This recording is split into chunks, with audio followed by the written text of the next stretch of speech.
Hello. It is fantastic to see new literary talent being championed, and the bookstore chain Waterstones runs a debut fiction prize. This is the third year that this award has been going. Last year's winner was In Memoriam by Alice Wynne, which I and many other readers loved. This story just completely captured my heart. Now, the 6 novels that have been shortlisted for this year's award were announced a while ago, and the nominees are chosen by booksellers, which is fantastic. But I want to give summaries and any thoughts I have about each book on the shortlist. And some of these books are amongst my recent favorites. So this is really exciting. And the winner is going to be announced on July 25th. So I'd love to know if you have read any of these books and who you are rooting for to win this year's award, or if you're interested in reading any of these books now, or if you want to let me know about some of your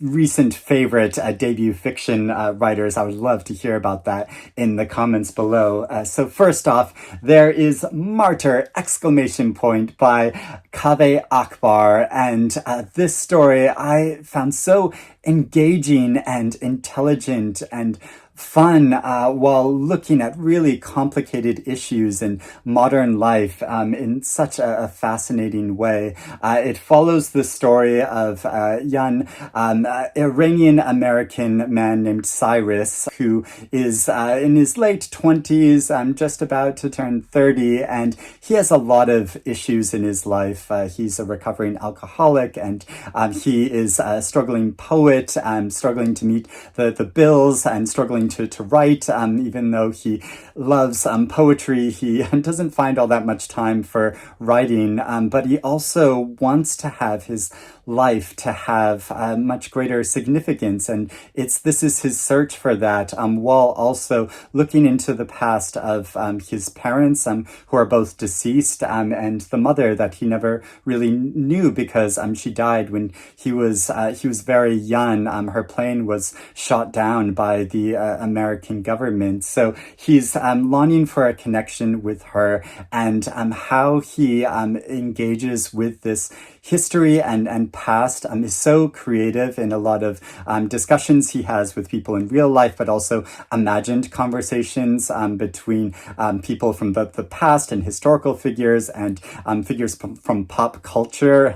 And it's so engaging how it does this, and meaningful how it follows this story and this real intense self-examination, and explores his artistic life, his queer life, and is just a wonderful story. The Ministry of Time by Kaliane Bradley. This story is so creative, set in the near future, and it's part romance, part sci-fi, and part social critique, and it's so fascinating how it balances all those three things in the story, following a narrator who's been engaged by this governmental body called the Ministry of Time that has discovered how to time travel, and is testing that by taking people from the distant past into this near present time, and the narrator acts as a bridge for an explorer taken from this historical period into this time period, and the drama that ensues from that.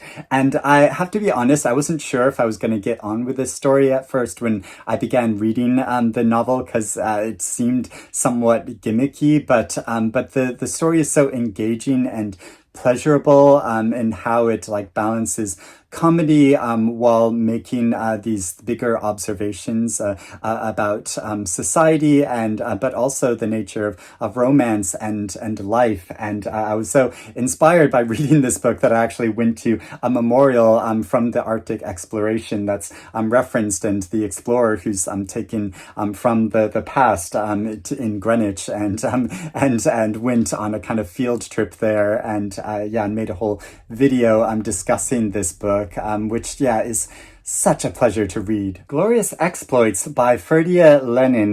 This novel is set in the distant past in 412 BC in Sicily, and the Athenians have invaded the country, but with disastrous results, and that many soldiers are stuck working in a quarry and are kind of prisoners there. But two locals who are potters start interacting with a number of these Athenians who recite lines of poetry in exchange for food. And so these potters get an idea to put on a production of Medea, and it's about their interaction with a lot of these men and the time period. And I think that just sounds like such a fascinating story. It's meant to be very like comic and playful, as well as really meaningful and moving. Mongrel by Hanako Footman.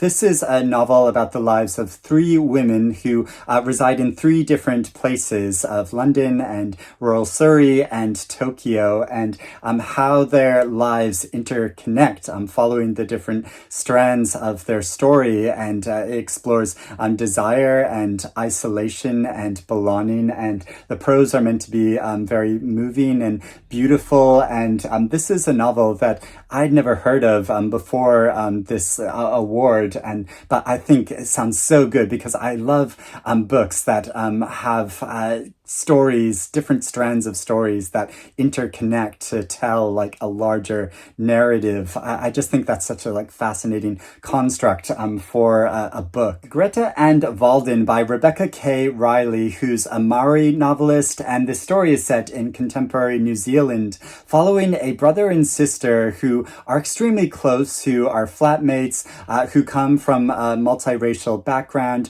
who are queer, and who are often unlucky in love. And it follows their story, which is said to be very funny and moving and gripping. And I think this sounds fascinating. And finally, there's a novel which has just been published very recently, The Silence in Between by Josie Ferguson.